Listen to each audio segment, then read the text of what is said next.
Okay, folks, we have Robert Sostre over here, wonderful handball player, wonderful paddleball player. Can I ask you, Robert, about the male image? A guy like you tries to keep the ball in play, and you don't kill the ball that much.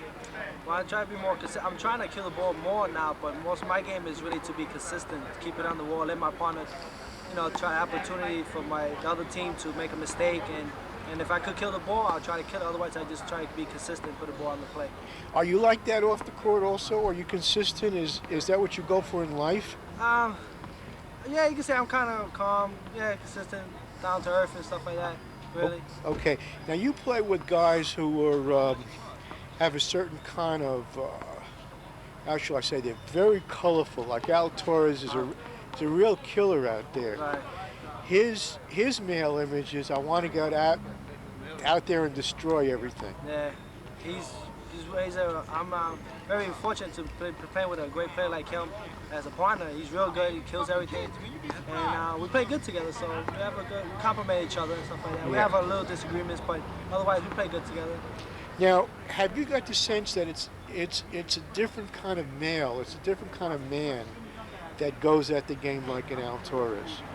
A little bit, but not that much. Not that much, really. Honestly, it's about the same. Not really. Okay, now, if you play with other partners like Irvin, are you a different kind of player? If I play with Irvin, since he don't play that much little ball, I guess I'll probably have to be more aggressive, try to kill the ball more. With Al Torres, I'll just lay back, let him do the work. Hopefully sometimes he'll let me do the work, but it works. But different partner like Irvin, I'll be more aggressive. Yeah, want to kill the ball, get the game over with quick. Right. I think so. So, in different situations, you are going to react in different ways. Yeah, definitely, yes, definitely. Have you got preferences? Do you prefer to play with a certain kind of player? No, not really. I play with different players. I don't like to play with a lot of different players. I like to stick to one player. Even though we lose a lot of tournaments, I like to stick with it. I like to play with different players. I like to stay with one certain player. I like to be going hopping, different players. Yeah.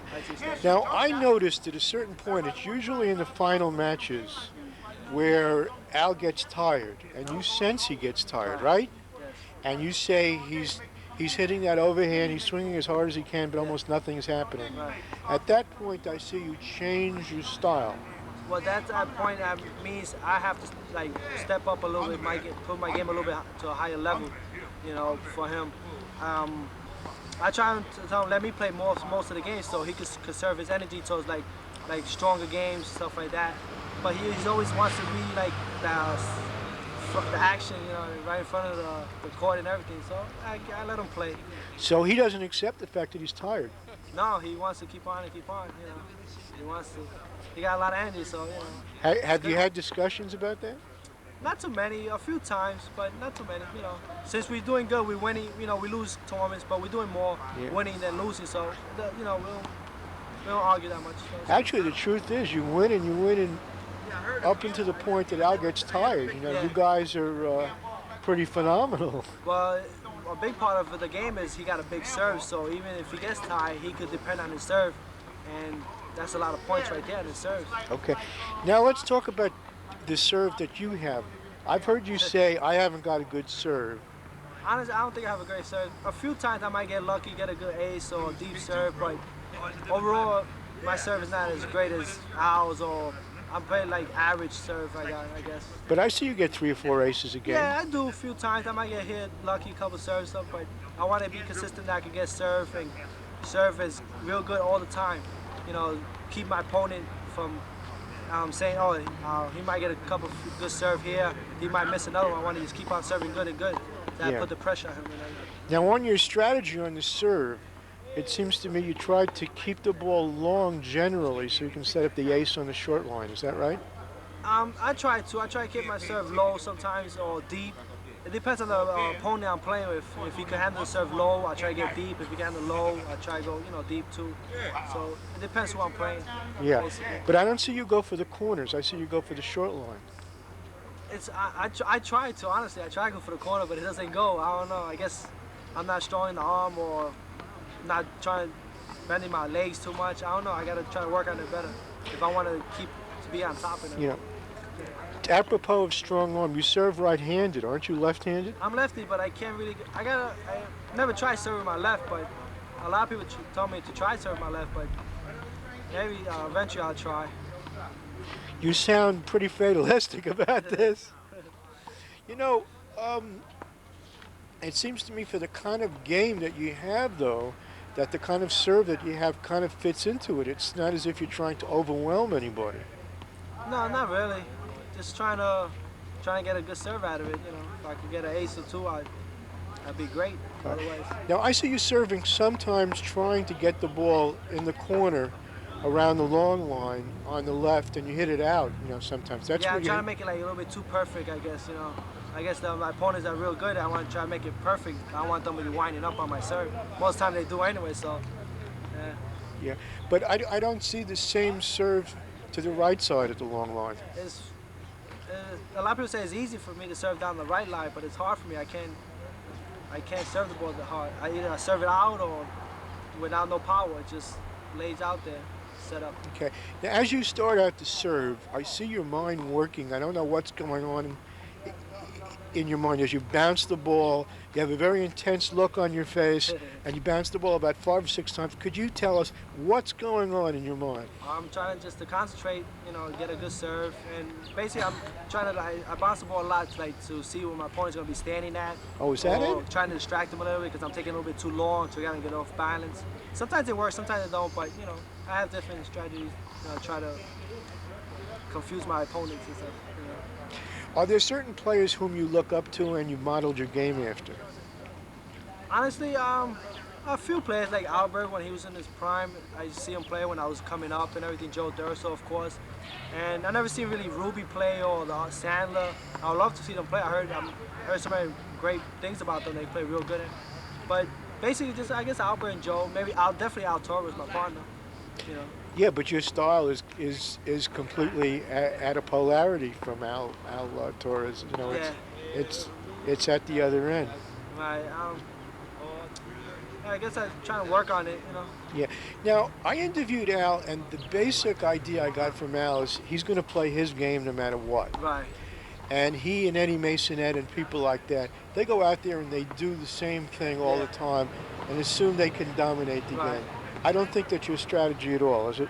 No, I mean, if I play a person one time and I lose and I try to look back, see what I did wrong, what I could do better to improve my game or to beat my opponent that I lost to, I try different things. Sometimes I stick with the same plan I usually do. But it depends on the game. As you go play in the game, you see different things that you have to do different that you did before to become a better player or to beat the opponent. Could you give us a specific situation where you changed as a result of something that you saw? Sometimes, before when I played Eddie Masonette last year, he used to get tired quickly, so I tried to make the volley long, make him run around. Now he has more energy, more stamina, he can run around. Now I have to try to force myself to kill the ball quicker, try to end the volley much. But now he's running around and he has more stamina now compared to last year that he didn't have that much. I could run the ball back and forth and he'll get tired and he'll miss a shot, he'll force a shot in. It's his smoking, he doesn't want to run. Yeah, that's the problem, yeah. Like me, I could run around, no big deal, I won't get tired. Of course I'm gonna get tired, but not as quick as other people. Yeah. Now, a player like Eddie, he goes out there and he plays his game. How do you try to mess up that game, to try to stop him from dominating and playing his game? Basically try to keep him off from serving because he got a great serve, a good serve. He aced me so many times, so I'm trying to stay offense a lot, try to put him on defense a lot, not because he likes to stay on the wall a lot, so I gotta try to keep him back. How do you keep him off the wall? Try to drive shots, maybe into his body or more angle. He's very quick too, so. Yeah, I saw a couple of times when he stands at the wall, just a few times, you hit the ball high on the right. Yeah. And that brought him away from the short line. Yeah. But you didn't do it consistently. No, I didn't. Sometimes it's hard. It's not really hard, but just you think it so much. You want to do so many different things. So it's hard. I want to keep it to his left. I want to drive it at him. So, and he's real good. I have to give it to him. He's a good player. Yeah, he's really good. He's a good player. Yeah. All right, on his serve, I see every once in a while how you try to deal with his serve because he's got a whole bunch of. Yeah, he got the corner serve, the middle serve. He got a lot of weapons, and that's why I gotta try to work on my serve. If I have a better serve, I could be much better player. Yeah, probably give you 5 or 6 more points every game. Yeah, definitely. I have my points. I work hard for my points. You know, not like he serve. He get an ace here too. I might get lucky a few with that, but most of my points I have to earn them. Sometimes, you know, he might give me a couple of points away, hit the ball out, but most of the time I have to earn my Yeah. points. How come you haven't done that? You've been playing for a while. I like to play different sports. I can't really stick to one. My sister always tells me, you know, there's always a tournament coming, practice and practice, go hit the ball a few times on the court until you get used to it. But I like to play different kind of sports, so I don't like to stick to one. You know, I should play more, but I like to play different sports. Have you got psychological tricks that you like to use to break up a man's rhythm? You know, like Eddie has a certain way that he wants to go about playing the game. How do you make him start to think? Well, sometimes I might call timeout, or I just walk around the court, and they call the score. I wait a few minutes, don't get ready real quick, or like I said, like try to bounce the ball a long time, or a couple of few things like that. Call Right. wipes. I've seen you on Eddie's serve try to anticipate. Yeah, I have to. Most of the time, I have to try to know where he's going. You've Try been to- looking for tells, right? Yeah, trying. Have you found any? Not that much. A couple times I know when he's gonna serve to his backhand, to his left side. I'm trying to get to his right side. He got a good serve. It's kind of awkward. Sometimes I might guess right. Most of the time I guess wrong. I've seen you guess wrong on the long serve to the right. Yeah. Yeah. Yeah, that's my problem. Yeah. Yeah. And what I noticed about Eddie is when he hits to the left, his fake is he looks as if he's looking to the right, and then he'll hit to the. And then he would with his wrist. Yeah. I'm sure you've seen that Yeah, tell, many, right? many times. Yeah. So you can read that. Yeah, I could read that. You know, sometimes I can't, but most of the time I could. You know. Yeah. Sometimes I can't get to the ball because it's a very angled serve. He puts me off the court. Most of the time I could get it, but you know he kills it afterwards. Yeah. Now, are you looking out there all the time for tells, for ways to anticipate, to cut down the number of seconds that it's going to take you to get to a ball Um, on Some- every player? not really every play. Not No. really. Now, I was just wondering in your mind, have you got a manual of how to play certain guys, of what to look for with certain guys? Well, if I play a player that's much better than me, I try to. I try to look for his weakness and stuff like that. But if I play like a player like a beat, I don't have to really worry about it. I can overpower him or volley him, you know. But if he's much better player than I am, I have to look for his weaknesses and try to capitalize on that. Yeah, right. Now, in your games with Joe Durso, they've all been different. They've all been very close. There's been a curious kind of run of somebody runs up a bunch of points and then somebody else runs up a Yeah. bunch of points. Doesn't matter. Eventually, he's gonna get hot, and I'm gonna make a few points. And I don't know. What keeps me in the game is my stamina, and I consistently always put the ball, retrieve the ball. So a lot of players might get annoyed that I'm getting the ball, and they get frustrated and might hit the ball out or under. So that keeps me in the game. So it helps me a lot. Yeah. You know. Now, you don't seem to blow up. You don't complain about calls. A few times, not before I used to, but now, because a call is not gonna mess up your game if you don't let it get to you. Some players like the ball might be good and they think it's out, they'll let it get you, and then from there 2 points or 3 points it might cost you the game. So I just don't worry about it. It's always 1 point is not gonna kill you. And, it might. It might kill you. Like last a couple weeks ago when Eddie hit that shot in the corner shot, and that was the game right there. Big gets get you big points. So. Yeah. So, have you ever played angry, or are you always in emotional control? I played angry a couple of times. It's not good because you're frustrated, you don't know what to do, and you want to try to kill the ball and you don't. So it's not really good to play frustrated. Just call your timeouts and just relax and try to concentrate. Yeah. Now, there are certain players that have a need for encouragement. They play to the crowd. They like to hear all kinds of things. Have you got that need at all? Not really. I mean, I like the crowd cheer me on, especially my sister. She's my #1 fan. She always helps me out when I'm doing something wrong. Sometimes I get a little annoyed because she's always yelling, but hey, it distracts my opponent sometimes too, man. So, but It could work either way, so it's good. Yeah. Now, do you prefer to play singles or doubles? And blackball, I like to play singles, and not that much. I like doubles, but I prefer playing singles. I How like come? singles. It's it's more of a workout and more competition. A lot of good players play singles, so I want to improve my single game. My doubles game is there because I have a good partner, so I don't really have to work on my singles. I have to work on, so I prefer playing singles. Okay. Now, have you got a sense of the beauty of the game as well as as the winning and the losing? Is there a beauty of the game for you? Uh, a little bit, not that much, I guess, because I'm so young and I haven't played that much long time. But I definitely like to win. I don't like to lose either, but you can always win. But the times that I win is always a good feeling to win, especially if you beat a good top player and Right. everything. I'm going to sort of quote Joe Durso, which I'm sure you've heard a million times, okay? He always says, I don't really care whether I win or I lose the game. I'm here to bring down a divine spirit, a divine. Ha- Uh, and the important thing is that I create, as he talks like that, how do you feel? How does that make you feel when he talks like that? Hey, that's the way he feels. It doesn't really bother me. I don't really pay too much of mind to it, nothing like that. It doesn't distract me, it doesn't bother me. Do you think there's anything in it? Nah, to me, No, nah. it's just nonsense. It's not for me. It doesn't. Okay, so then I have to ask you, the pleasure that you get out of this game. Could you describe the various reasons why you play handball? When I play handball, I'm into a lot of sports, so I wanna be as best I could in any sport I play. Even if I play paddleball, basketball, handball, I like to be as good. Try to be as best I can. So it's the excellence. Yes, It's the definitely. feeling of excellence. Yeah. To me, Actually, most people in their lives have no situation where they could really be excellent. Where they could really be great. So is it that? Is it the feeling? Here's an area where I could really be great. yeah, definitely, yeah. Yeah.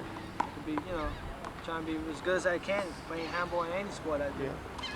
Now you are a two-handed player. Yeah. Whereas almost everybody else, they have a weak hand. But I don't think anybody could say about you that you have a weak hand. You're a true two-handed player. Honestly, my left is better than my right. They could say my right hand's a little bit weaker, I guess. I hit the ball more consistent than my left, honestly. The thing that I see you try to do is always take the high percentage shot. And in fact, Albert, who was on our left over here, has said that you don't like to gamble, and it could be a weakness in your game. Uh, it depends sometimes, but I don't think so, really. All I right. don't, yeah, that's the first time to me I heard that. All right. I think the point, am I wrong about this, Albert? The point is that an opponent expects you to make a limited range of shots because you aren't going to gamble. So they don't What I have mean to is worry. the smart thing to do isn't necessarily always playing by the percentage. Sometimes what you want to do is take risks because you can hit the jackpot. It's like if you never participate in the lottery, even though the odds are against you of winning, you'll never win. At least if you play, you have a chance to win. If you play a percentage game against somebody else who also has a good game, you might never win the volley. It's like volleying with someone who's just a better volleyer than you. You might as well try to shoot the ball and hope, that you make the point. Okay. Sometimes it pays to take risks. How do you feel about that, Robert? Yeah, I think he's right in that point, but it depends, the opponent you're playing. I think, for instance, like if you play like Eddie Messinet or Joe, you have to go for big shots because, he's rarely gonna beat him on a volley. It might go to him or it goes to me, but you have to go for big shots sometimes. For me, sometimes I do that, sometimes I don't. I just try to be consistent, I guess. As a spectator, who do you enjoy more? The guy who's always going for the big shots or the steady player? I guess the guy for going for big shots, they're taking risks, to hitting the ball under or You know, I look up to them. They take big shots and like that. Well, otherwise, I like people that be consistent too on the court. They could be a good player, have a big serve or good killer, but they're not consistent. They might make a few shots, but more they hit the ball more out than good. Okay. Have you seen the films and the tapes of the older players like, well, there's Vic Hershkowitz and Steve Sandler and No, the I Oberts. never seen the taste nothing like that. So you really have no idea of the past and what these people could do, right? No, no, I never seen no tapes. I seen pictures, but no video tapes. How old were you when you started this game? Well, I was playing, I guess maybe like 16, 17. So Maybe you're like what- 18. I was just playing for my school in my senior year. And you're 24 now? 25. 25. Yeah. So you've only been playing 7 years? 7, 8 years, you can say it's basically like that, yeah. You know what? It occurred to me, when you play paddleball, you have to be more careful of people. I just wonder You have to be whether- aware, you know, you just can't get on the court and play with somebody you don't know because, you know, you might get hit with a racket, you know. And there's more reflexes. The ball is much faster, so you have to have good reflexes. And handball too, but paddleball is much quicker of a game. It's not much of a volley game. You might get a few here, a couple of volleys, but it's mostly you serve, kill, serve, kill. In handball, you get a lot of volleys. You rarely get, unless you play singles, you know, the volley ends not that much, but you still get long volleys in singles too. Oh, Paddleball is much quicker. Hey, have you tried four wall, by the way, speaking of long I volleys? tried one time. I played one tournament, and Paul went through a tournament. I played. I won against this guy. He wasn't that too good, and I was supposed to play against Eric Clarkman, but I never showed up. I didn't get a ride. I probably would have got killed or something, but I would have loved to play them against him. Probably. I think you would have done quite well against Eric. It's a fun game. I like to play more, but like I said, I gotta get somebody to push me into it, play more. I guess. You know. How do you like the ambience of handball, which is so strange and so singular? I mean, it's the only sport I know that is really a street sport. It just never got any higher than the street. Yeah, that's sad too. There's a lot of players, young kids coming out now playing handball. Not as much as paddleball. Most of the paddle players are old timers. Not that many new guys coming up. Not that many, but handball is always a lot of kids. So that'd be nice to see, you know, sports grow, you know, for kids. Right. You know. Yeah, but isn't that the strength of handball also, that, you know, almost anybody can play it? Yeah, anybody definitely can play, but it's not that easy like it looks like. You know, you just can't get on the court and expect to do good. You have to work on it. Right. You know. Now, have you ever had injuries that have, you know, that have really nagged at you, that have really made? Unfortunately, no. I haven't had no really serious injury. I have broken my pinky. That's it, basically. Maybe sprained my ankle a few times here, but nothing really serious that put me out of the game for a couple of months or whatever. So I'm fortunate there. So. Yeah. Is your handball? Is your family a sports-minded family? My sister plays paddleball. She plays handball. My brother used to play paddleball. No handball. My two sisters used to play paddleball, and my brother used to play handball. None of my parents used to play. They used to come down and watch me hit a few times. Not my mother. She used to get scared when I used to dive for a ball or whatever. Really? She think I'm gonna get hurt, so she don't come to the tournament. But she watched me on tapes that my sister records too. Right. So are these are the tapes that your sister records? Are they played in the home? Do you yeah, as soon as I get home or the next day, I show it to my mom so she watches it. And you know, she wants to see how I play, how I do, who I'm around, the people I play with, and everything. So you know, she looks at the tapes. So everybody sits around in the family. How about your father? My father, not that much. My father doesn't live with us, so only when he comes over, he might look at it, or unless he comes down to the tournaments. He came to a few tournaments, not that many, but he likes it. He's into baseball. That's his sport. Well, you're also a player in baseball, also, right? You're a pitcher. Yeah, I'm a pitcher. I used to pitch. I used to play for my last year for high school too. But I would love to. That's what I really wanted to do, to play baseball, but I never really followed up on. So that's Well, you got all the skills, Robert. Yeah.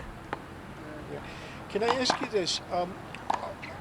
The friends that you made in handball, the kind of could you describe the friends and the kind of society, you know, the kind of world? Well, the paddleball friends that I have, they're mostly I grew up with. Most of the time that I met when I was younger playing handball. I used to come here when I was younger with my sister, so I mostly know everybody by face, not that much by names, but you know, I used to come here when I was younger, so they all know me, and you know, I feel close to everybody for a long time. So they just growing up playing handball, and they see the little kid playing and everything. So It's nice, come down here and everything, familiar faces and everything. Are these friendships, are they the same kind of friendships that you would have, let's say, if you weren't involved in something, that involved excellence or skill or anything like that? Basically, if I wasn't playing handball, I guess I wouldn't be, I wouldn't know much of these players, I guess. Unless I was playing paddle, then I'll come out here and play, I'll probably know, but not as much as now. If I play handball, I know more people now. Yeah. Yeah. Now, are there people who recognize you in the street and things like that? A couple of times, I have a couple of incidents. I was with my partner Sammy playing paddleball with Van Corlin, and we were walking down, and a couple of guys came up to us and said, "You guys that was on TV for paddleball," that they saw us on paddleball. So I have a couple of people that come up to me and said, "Hey, you paddleball, you Robert Sostre, you play handball and everything. Nice to meet you." Yeah. How do you feel when that happens? I feel great. People come up to me. It's a little bit weird sometimes, but it's a good feeling to know somebody, watch you or they think you're good player and everything, nice guy or otherwise. Yeah. It's a good feeling. I always felt slightly embarrassed when A little bit. I'm not much of I'm quiet. I'm not really much of a talkative and everything, so kind of embarrassed sometimes. I turn red or whatever. So a little bit now, I'm getting more talkative and stuff like that. I get a little nervous sometimes. Now, as you get older, are you changing in your perceptions of the game and what you want out of the game? Not really. I just play right now. I'm not really looking at anything. I want to try to do different. Trying to play 4-1, but try to play 3-1. Let me see if I try to do a little bit more than before. It's just a matter of time. Right. So you're planning to expand into. Yes. Yeah. How you're describing yourself is a curious person. A person who's curious about things, that you want to see how this is. It's almost as if it's all in your mind, Roger. Am I wrong about this? I mean, it's as if you're kind of detached from yourself. When I see other players like John Bike and other people, how good they are in 3-wall or 4-wall, Yeah. I know I could not be as good as them, but I know I could be a pretty good player. But I just have to put more effort and more time into it to play. I just can't get on the court and expect to do good and stuff like that. Right. But you compare yourself to John Bike. He's like a force. Yeah, I'm not saying I'm not gonna be good as him, but I know if I play 4-wall. No, I didn't mean on that level. I meant the kind of concentration. Oh. He's very smart. Yeah. He's got this, but he's also got like a physical Yeah, force. he's big kid, young, big guy, Yeah. strong and everything, upper Yeah. body, leg-wise too, Yeah. and everything. And you've chosen not to be a force. Yeah. How come? I can't just like I said before, if I was gonna try and be a force, I have to stick to one particular sport, like 3-wall, I have to play to become a real force like that. But since I play different sports, big blue, paddleball, little ball, so it's hard for me, to be real good and top in one particular sport. Okay. As you get older, I'm going to ask you a last question. A lot of players are in their 40s, their 50s. I think you saw the end of Steve Sandler. Didn't you see the end the last few years? I never seen him play in tournaments. I saw him playing when just coming out here and play a couple of games, but I never really seen him in tournaments. Maybe one time, but maybe that was a while back and I don't remember honestly. But just when he comes out here and plays a couple of games, but not anymore now. He just comes by and hang out, whatever. Yeah, right. But I was just wondering, as you get to be a certain age, let's say, that you're 52 years old, like Steve Sandler. How do you see yourself as still playing, if not competitively on a social level, or? I'll probably be, hopefully I can be playing competitive in tournaments like tours and everything. But if not, I'll come out and play, work out, play with friends, hit the ball around if I could. If not, I just try to devote my time to different other things if I could. All right, I want to ask you